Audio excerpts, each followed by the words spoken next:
January 2007, Hannah and I went to Tokyo, Japan to visit my brother, my sister-in-law, and their then newborn child, who's now, I guess she's about 14 or 15 years old. The purpose of the trip was to visit family, but it ended up that my good friend Matt Paino, the owner of Optimum Swim Baits, was there at the same time, and it turned into an absolutely epic fishing vacation. First, Matt took me to the Yokohama Tackle Show, where he knew everyone and every company out there. It was pretty amazing. It was like going to ICAST in the U.S., except with all companies that I didn't know, or like Daiwa Japan and Shimano of Japan, where they had products that weren't available in the U.S. So Matt took me around there. Then I had a few more days with the family, and then Matt and some of his buddies, including the guys from Lure Magazine, took me on an epic shopping trip in Tokyo. We hit 7 stores in one day. And it's lucky I didn't have much disposable income back then, because I think I would have gone absolutely crazy. As it was, I spent about $800. But if it had been today, when I have a little bit more money in my pocket, I probably would have spent a lot more. One of the things they told me to get while I was there, and which I still have to this day, is called the Tubo Rig. And I spent on, I'm looking at the price tag still here, 3,675 yen, which I think translates to about $30, which at the time was the most I'd ever spent on a lure. But I hadn't seen it before, and it was something I wanted to check out. So they convinced me that Shin Fukae had won an FLW tournament on it. So I went ahead and pulled the trigger. Now I'm going to show you how the Tubo Rig works. The Tubo Rig consists of 2 parts, a small Dayglow shrimp and a little cup.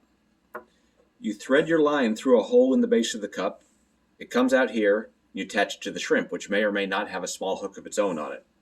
You cast the whole thing out onto a fish that's bedding.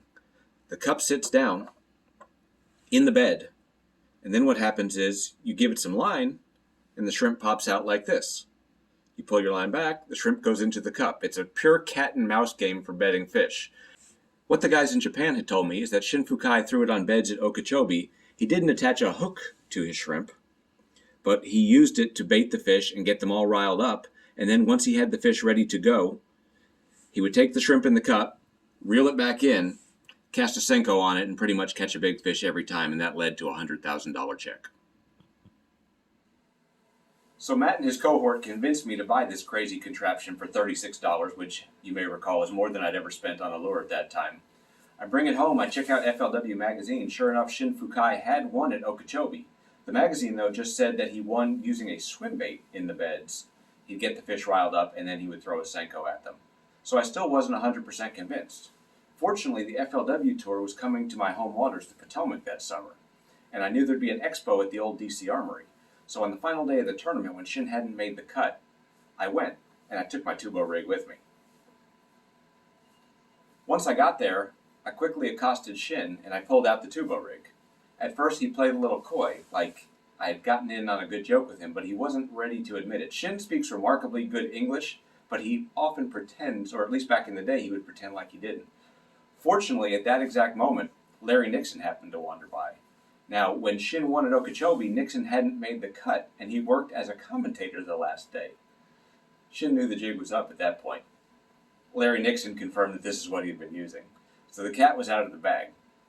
So at that point, I have a great story. Both Shin and Larry agreed to talk about it. I sold the article to FLW Outdoors. So I get paid $500 to write this article, and the lure cost me $36. So I'm pretty much up $464 at this point. I'm feeling really good about myself. The article gets published, and then I see that Tackle Warehouse has decided to add the Tubo Rig to their new products lineup.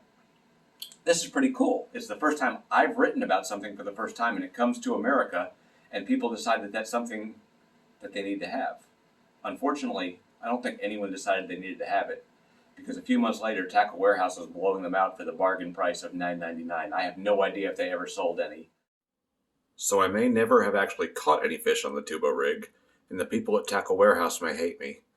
But every day as I sit in my office, and I look back at my Kevin Van Dam action figure, and my Pro Bass trading cards, and a whole bunch of the other little knickknacks I've accumulated over the years, I remember an amazing trip to Japan, and I'm confident that I'll make other foolish purchases in the future.